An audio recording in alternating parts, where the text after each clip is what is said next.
One of the best-selling pro camera apps just got an update. It's the Motion Pro 2. This is all about having full control over your iPhone's camera with the slick design. And the big question is it actually good enough to kick Apple's own stock camera app off your home screen? Let's find out. In this video, I'm going to walk you through the app. We will look at both photo and video settings. Then later, I'll share a bunch of side-by-side pictures comparing its natural profile against Apple's own processing. And we'll also check out some cinematic open gate video that I shot. Quick heads up, I'm using a 13 Pro for this video. That means I don't have all the new features like 4K 120 or log profiles. If you have an iPhone 15 Pro or better, you're going to see a couple more features than I do. So let's see how the app looks like. Alright, so opening up the app, the first thing that you'll see is the design.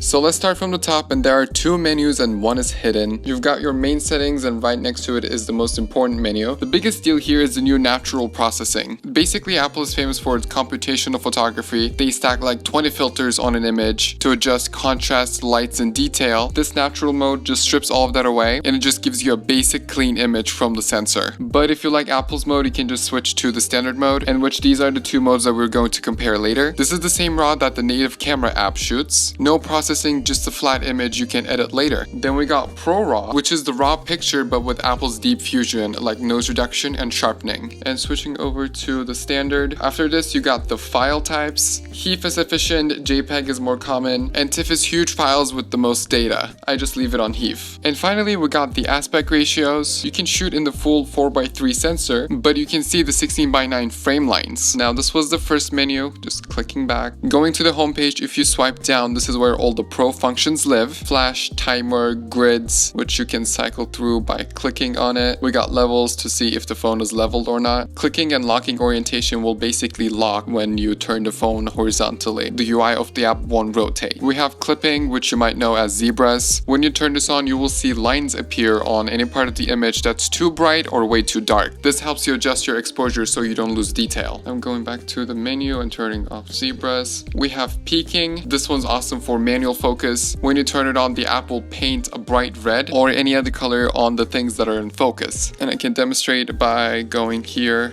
and you can see the things that are in focus gets red and the things that are not are in their normal color. And turning on monitors, if you swipe up, you can see the RGB histogram, and clicking on it will show you the waveforms. Of course, it's not very visible right now. And this was it with the Pro menu. Now I'm going from top to bottom. You got your basic lens switcher to go in between from your lenses. And if you have any moment lenses, you can click on the M and tell the app which moment lens you have, which these are the things you have to physically buy. To focus, you can just tap, or you can tap and drag to lock in manual focus. This is where that focus peaking comes in handy. To go back, just click on the AF button. Now going from left to right, you can also upload your own LUTs and either bake them in or view before you take the picture. And you can also adjust intensity. Next is white balance. You got your normal presets, or you can tap the settings icon to change the temperature or the tint manually. Then you got this big shutter button and right next to it are your main controls. In auto mode, you can just tap and change your exposure, but you can also switch it to a shutter priority, which is S, or ISO priority, which is I. This lets you set one value and the phone will figure out the rest. Or in manual mode, you got full control. Last little feature, this weird button next to the settings toggle is called the Zen mode. If you press it, everything disappears. It gives you a super clean, simple camera app. All your settings are still there, but the UI was gone. Alright, that was the photo section. Now let's toggle over to the video settings. The main menu is the same, but the Kodak menu has more options. You got your standard H.264, then more efficient HEVC, then ProRes. You can change your bitrate from automatic to medium or high. Also in HEVC, you can change your chroma subsampling from 420 to 422. This gives you more color information, and I haven't seen this on any app before. Now switching back to the most compatible and going over to the resolutions, you have your basic 720, 1080p, and 4K. But the really interesting one is, even in older phones, is open gate. This records the entire sensor in a square format, and why it's good is you can record one clip and have enough extra room to crop in for horizontal and vertical video from one clip. For now, we'll keep it on 4K. Now next tab is your color spaces. You got your SDR, HDR, and wide. And if you have a newer iPhone, this is where you find the log profiles. And next tab is, of course, your frame rates. And now going to the home screen. Two different features in video mode is one that you will have your microphone monitoring. It's nice if you want to see your audio levels. And the second different feature is this fluid zoom. This is a slider that lets you slowly crop in while you're recording.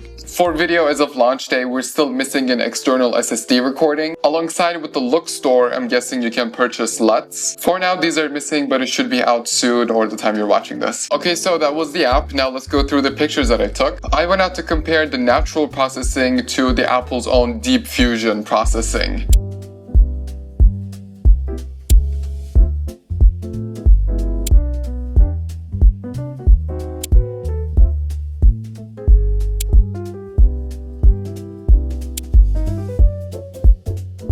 After looking at these side-by-side comparisons, now I understand why filmmakers go, this image looks soft and sharp at the same time. I really like the natural mode. In some shots it could use a bit more contrast, but I love how not everything is overly sharpened and the shadows are now boosted up. In some of the pictures, if you look at the leaves, Apple's processing is just very overly sharpened and the edges are so contrasty. The natural looks more natural, but it can use some editing. Okay, now let's move over to the video. I shot most of these in 10-bit open gate.